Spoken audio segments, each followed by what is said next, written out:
କମଳାକାନ୍ତ ଦାସ। এই যে ଦୋଳ ଉତ୍ସବ କେତେ ଦିନ ହେଲା ପାଳନ ହଉଛି କଣ କହିବେ କେତେଟା ଶତାଧିକ ବର୍ଷ ହେଲା ପାଳନ ହଉଛି।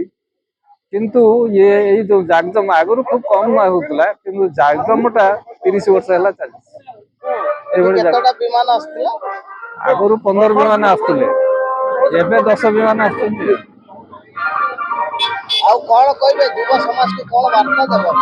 ଯୁବ ସମାଜ ଆଉ କଣ, ଏଇଭଳି ଯୁବ ସମାଜ ୟା ଦ୍ୱାରା ଉତ୍ସାହିତ ହେଇକି ଆଜିକାଲି ଯେମିତି ବିଶୃଙ୍ଖଳିତ ହଉଛନ୍ତି, ତାହେଲେ ୟା ଦ୍ୱାରା ଧର୍ମ ମାର୍ଗରେ ଯିବେ।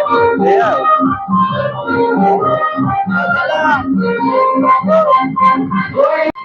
ରାଜୀବ କୁମାର ମହାନ୍ତି, ଘର ବାଲିମେଦ, ବ୍ଲକ ବାଜପୁର, ଭଦ୍ରକ ଜିଲ୍ଲା। ଆମର ଏଠି ଅନୁଷ୍ଠାନ ବହୁତ ପୁରୁଣା ଅନୁଷ୍ଠାନ।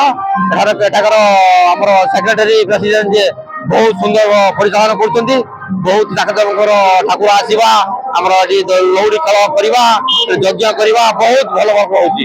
ମାନେ ଏମିତି ହଉଛି ଯେ ଏଟା ମାନେ ଭଦ୍ରକ ମାନେ ଜିଲ୍ଲା ଭିତରେ ବୋଇତ ଗଲେ ଏଟା ପ୍ରଥମ ବି ଉପଦାନ ମିଳିବ। ଏତେ ମାନେ ଖୁସି, ଏଠି ବହୁତ କିଛି ହଉଛି। ତାଙ୍କର ଭଲ ମାନେ ଶାନ୍ତଶିଷ୍ଟ ରହୁଛି, କିଛି ଗଣ୍ଡଗୋଳ ନାହିଁ। ଭଲ ଆମର ଯିଏ ବିଟୁ ଦାଦା ସିଏ ଆମର ସବୁ ପରିଚାଳନା କରୁଛନ୍ତି, କିଛି ଅସୁବିଧା ନାହିଁ, ସବୁଥିରେ ଭଲ ହଉଛି। ମୁଁ ରଶ୍ମିରଞ୍ଜନ ମହାନ୍ତି।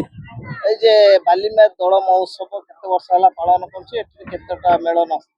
ଆମର ଆକ୍ଚୁଆଲି ବହୁତ ପୁରାତନ ମେଳନ, ଇଏ ବହୁ ବର୍ଷରୁ ଇଏ ପାଳନ କରାହଉଛି ଆମର ମେଳନ ଯାତ୍ରା। এই ମେଳନ ଯାତ୍ରା ମାନେ ଆମ ସାନ୍ତ ବାପା ତାଙ୍କ ଅମଳରୁ କୋଉ କୋଉ ଅମଳ ପାଳନ ହଉଛି, କିନ୍ତୁ 1960 ମସିହା ଠାରୁ ସିଷ୍ଟମର କେମିତି ପାଳନ କରାଯାଏ ସେଇ ଅନୁସାରେ ଚାଲିଛି। ବର୍ତ୍ତମାନ ଏହାର ପୁରୋଧା କହିଲେ ଆମର ବଂଶୀଧର ଶତପଥୀ, କମଳାକାନ୍ତ ଦାସ ଆଉ ଦୁଶାସନ ମିଶ୍ର, ଏମାନଙ୍କ ଦାୟିତ୍ୱରେ ଆମେ ମାନେ ସହଯୋଗ କରିକି ଏ କାର୍ଯ୍ୟକ୍ରମ ଚଳାଉଛୁ।